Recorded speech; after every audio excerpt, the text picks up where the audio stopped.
Salut à tous et bienvenue sur la Bible du jardinage.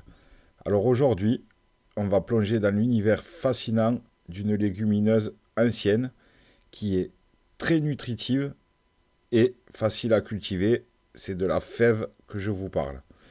Que vous soyez jardinier amateur ou tout simplement passionné d'agriculture sans même jardiner, ce guide vous apprendra tout ce qu'il faut savoir sur la culture de la fève, du semis à la récolte. Alors préparez-vous à découvrir une plante qui a traversé les siècles et qui s'adaptera facilement à votre potager. Alors avant de commencer, si vous aimez ces nouveaux guides que je suis en train de vous présenter ou si vous découvrez tout simplement la chaîne à travers cette vidéo, n'hésitez pas à vous abonner, à mettre un petit pouce bleu, à activer la clochette de notification, comme ça vous serez tenu informé de mes prochaines vidéos. Et puis n'hésitez pas non plus à partager si vous en avez la possibilité. Je vous en remercie par avance. Alors c'est parti, on attaque avec une petite présentation de la fève, comme à chaque fois, et de ses avantages. Alors on va commencer par un petit peu d'histoire. Les fèves, elles sont connues scientifiquement sous le nom de Vicia faba et elles sont cultivées depuis des milliers d'années. Elles sont originaires du Proche-Orient et elles étaient déjà consommées par les civilisations grecques et romaines. Les fèves, elles ne sont pas seulement un aliment riche en nutriments qui contiennent des protéines, des fibres, de la vitamine C, K, B, mais elles vont aussi jouer un rôle crucial dans l'amélioration des sols grâce à leur capacité à fixer l'azote. C'est pour ça qu'en introduction, je vous disais que c'était une plante très intéressante. Alors, le principe de fixation de l'azote, qu'est-ce que c'est exactement? En fait, les plantes de la famille des légumineuses, comme les fèves ou les pois, elles fonctionnent de la même façon. Elles vont avoir une relation symbiotique avec des bactéries qui sont présentes dans le sol et qui sont appelées rhizobiomes. Ces bactéries, elles vivent dans les nodules qui vont se former sur les racines des plantes.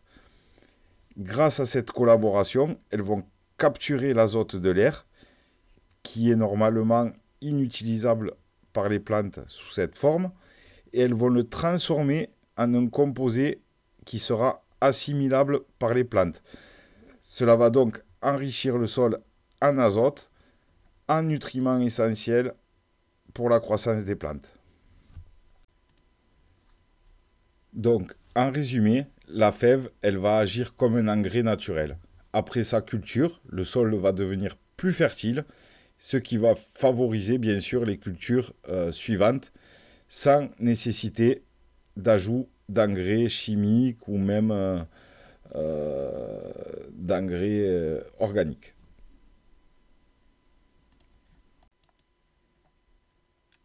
On passe maintenant aux différentes variétés de fèves. Alors, il en existe plusieurs variétés, mais le choix, vous allez surtout le faire en fonction de vos conditions climatiques et de vos préférences gustatives, bien sûr. Alors, parmi les plus courantes, on va trouver la fève des marais. C'est celle qui est la plus répandue en Europe. Elle est rustique et elle va produire des gros grains. Après, il y a la fève d'agua dulce, une variété qui est idéale aussi pour les climats froids, qui est résistante au gel. Et ensuite, on a la fève de Séville, souvent utilisée dans la cuisine méditerranéenne pour sa saveur douce. Alors, moi j'aime bien les deux, agua dulce et fève de Séville. Je vous mettrai des liens dans la description de la vidéo, bien sûr, si ça vous intéresse. C'est en fonction de votre climat, mais on va le voir par la suite. Alors, on passe au semis. Donc, le semis, il va y avoir trois façons différentes de le semer selon où vous habitez. Je vais vous donner les avantages et les inconvénients de chacune des méthodes. Et il va y avoir surtout deux périodes pour faire vos semis de fèves. Donc, sur le pourtour méditerranéen, c'est octobre-novembre. Donc, il est déjà temps de semer vos fèves. Vous avez encore tout le mois de novembre. Et ailleurs en France, on va faire les semis vers le mois de février-mars. si on sème en pleine terre et on pourra les anticiper un petit peu en les faisant engoder, donc on va le voir par la suite. Donc la première méthode, c'est le semis en ligne. Donc c'est une méthode classique qui est idéale pour si vous cultivez beaucoup de plants, des grandes surfaces. Donc vous allez creuser des sillons de 4-5 cm de profondeur. Si vous faites plusieurs sillons, vous les espacez de 40 à 50 cm. Donc vous déposez vos graines dans ce sillon, enfin dans ces sillons, en les espaçant de 5 cm environ chacune. Comme ça, vous êtes sûr que ça lève et après, au pire, vous éclaircissez pour garder un plant tous les 10 cm. Une fois que vous avez posé vos graines, vous recouvrez de terre et vous arrosez légèrement. Alors, j'ai oublié de vous préciser que la température, la plage de température pour une bonne germination des fèves, elle est comprise entre 5 et 15 degrés, ce qui en fait une plante adaptée au climat frais, hein. Et la température idéal, vraiment l'optimal, c'est 10 degrés. Ensuite, il y a la technique du semis en poké. Alors moi, c'est celle que je vais réaliser cette année. Le poké, le semis en poké, ça consiste à déposer 4 ou 5 graines dans des trous que vous espacerez de 30 à 40 cm les uns des autres. Donc si vous avez déjà une terre qui est meuble, ben, c'est le même principe que pour le sillon. Vous allez faire des trous de 4-5 cm de profondeur avec un diamètre de 10-20 cm par contre. Et vous déposez vos graines en rond là-dedans en les espaçant bien sur le contour de votre trou en fait. Vous recouvrez de terre et vous arrosez. Par contre, si comme moi vous avez un sol qui est dur, qui n'est pas assez drainé, moi, c'est pour ça que cette année, je vais choisir cette technique. Je vais creuser des trous de 30 par 30 par 30 qui seront aussi des trous de plantation pour les cultures du printemps qui suivront celles des fèves. Et dans ces trous, je vais faire un mélange de 1 tiers terreau, 1 tiers sable et 1 tiers terre de jardin que j'aurai extraite du trou. Comme ça, j'ai un sol meuble, drainant et qui sera prêt à accueillir les cultures du printemps. Donc pareil, donc on dépose les graines à 4-5 cm de profondeur, on rebouche ensuite et on arrose. Et ensuite, il y a la technique du semis en godet. Alors ça, c'est l'option idéale pour si vous n'habitez pas sur le pourtour méditerranéen. Il faut savoir que la fève, elle a 3 ou 4 mois de culture. Donc si vous voulez hâter votre récolte, si vous semez en pleine terre au mois de fin février, début mars, comptez 4 mois, ça veut dire que vos fèves seront encore en place au moment où il y aura les légumes du printemps à planter. Donc si vous voulez anticiper un petit peu tout ça, ben moi je vous recommande de semer dans des mini-serres ou dans en godet, mais que vous allez placer dans un endroit frais quand même. Il faut juste qu'il y ait un minimum de 5 degrés la nuit. Voilà. Donc, et de cette façon, vous allez pouvoir venir replanter une fois que les plants ils auront une quinzaine de centimètres. Ça vous aura fait gagner peut-être 1 mois de culture en faisant ceci. Donc quand vos plants ils feront 10-15, vous les repiquerez en pleine terre. Donc si vous faites ces semis-là, par exemple début février, ça peut vous faire gagner 1 mois de culture tout simplement. Donc en godet, vous semez un peu moins profond, vous allez semer à 2 ou 3 cm de profondeur. Donc maintenant, on passe à l'entretien et à la croissance. Donc une fois que vos fèves elles auront levé, il va falloir bien sûr les entretenir même s'il n'y a pas beaucoup d'entretien. Elles vont demander un arrosage régulier, surtout si comme chez nous on est en sécheresse. Hein. Après s'il pleut assez quotidiennement, vous n'aurez quasiment pas besoin de les arroser.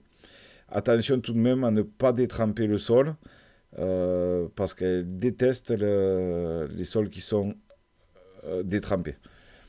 Alors il y a une pratique qui est très importante et que j'oublie parfois de faire et que je le regrette par la suite, c'est la taille.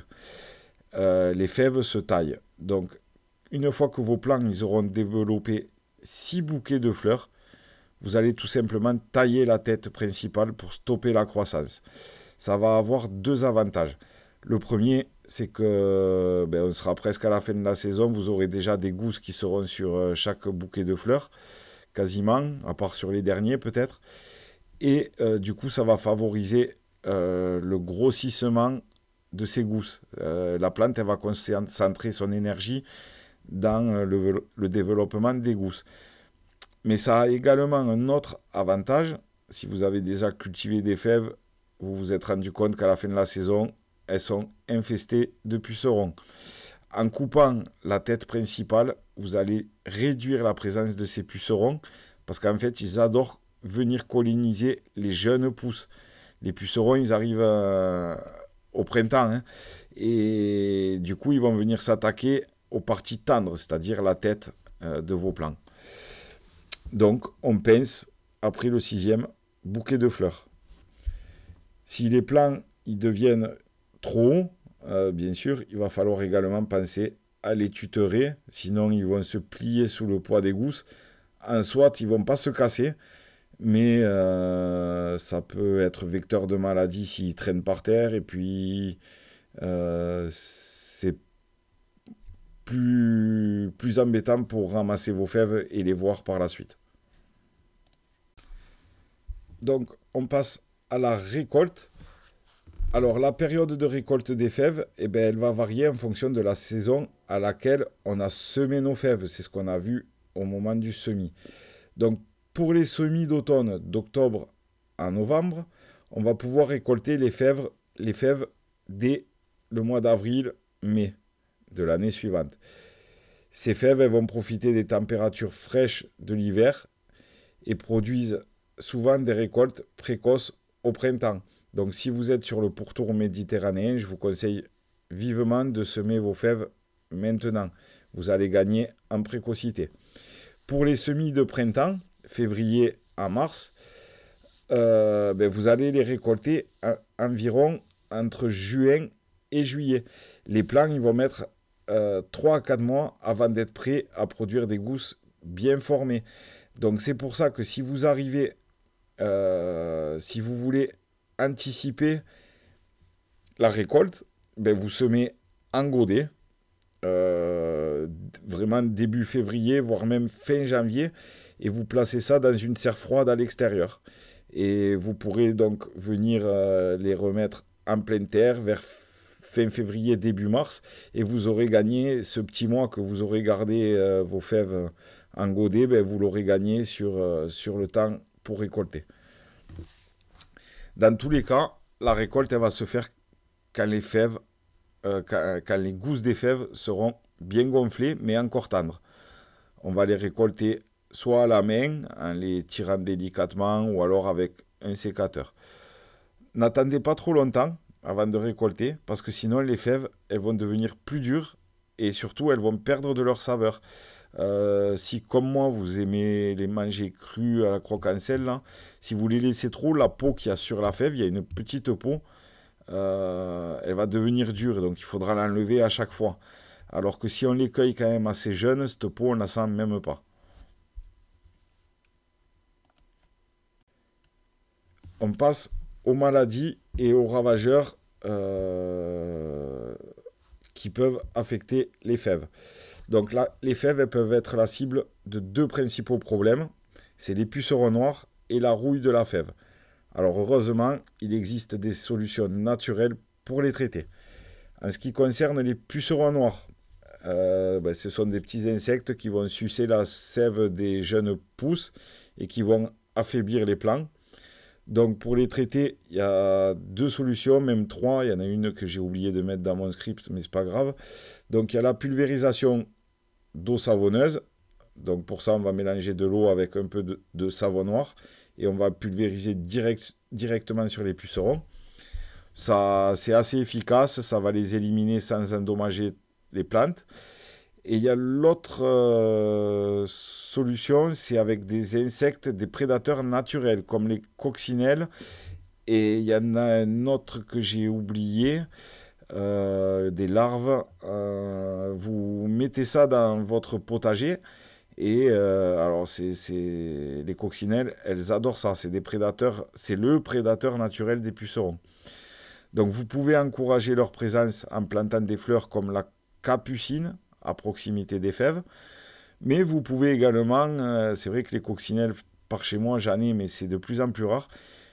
Il existe maintenant des boîtes où vous pouvez trouver des larves de coccinelles. Vous venez les déposer dans votre potager.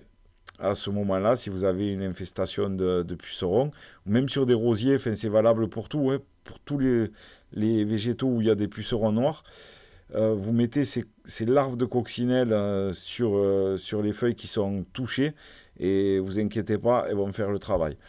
Donc ça, si ça vous intéresse, je vous mettrai des liens dans la description. Il y a un autre insecte, enfin, je vais vous mettre la page sur laquelle on retrouve ça. Et l'autre maladie qu'on peut retrouver, c'est une maladie fongique, c'est la rouille de la fève.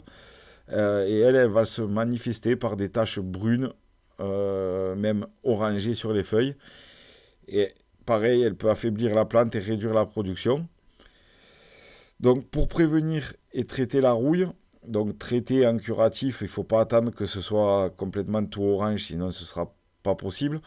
Par contre, on peut éliminer les feuilles infectées dès qu'on en voit.